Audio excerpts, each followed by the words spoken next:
Greetings and blessings. I'm going to be reading another one of my relationship affirmations.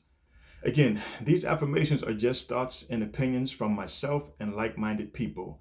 The title of this affirmation is called Do Not Ignore the Red Flags. Sometimes before you enter a relationship, and a few people know about it, you may hear things. Yes, people gossip. Yes, they're going to always gossip. But if mutual friends of you and the person you're going to be with tell you or warn you about things and how this person is in relationships, especially if it's coming from two or more mutual friends, that's a red flag.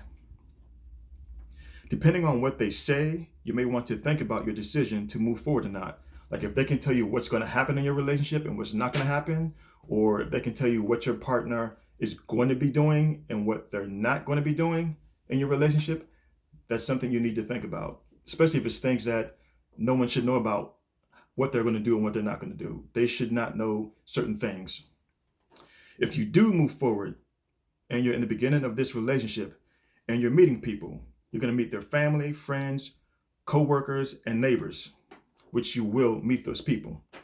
Now, if they're friends, co-workers, neighbors, and family that you've just met, sometime later pull you to the side, or if they see you out somewhere and pull you to the side and tell you some things that are not so good about your partner, and they try to warn you about how they really are not so great,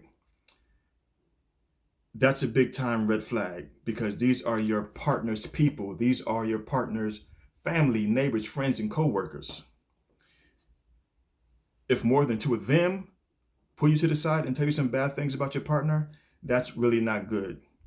And so far, if you can see what people have been saying becomes true because you're experiencing it, then you need to have a conversation with your partner or make a decision to continue in your relationship or not. If you do stay in it, and when it does end, as some people predicted it would, eventually, I promise, you're going to think back and regret not listening to those red flags. You're going to also really hurt. You're going to hurt really bad because you stayed in that relationship knowing you really wanted it to work. How your partner was or turned out to be, you're going to realize you were already warned. Everyone was right, and that's just going to hurt. Everything you heard turned out to be true. See, sometimes we ignore those red flags because we're so infatuated with what we see and what we're doing. So do not ever ignore those red flags, especially when it's coming from so many people, so many close people to your partners on your partner's side. So be careful when it comes to love, and stay blessed.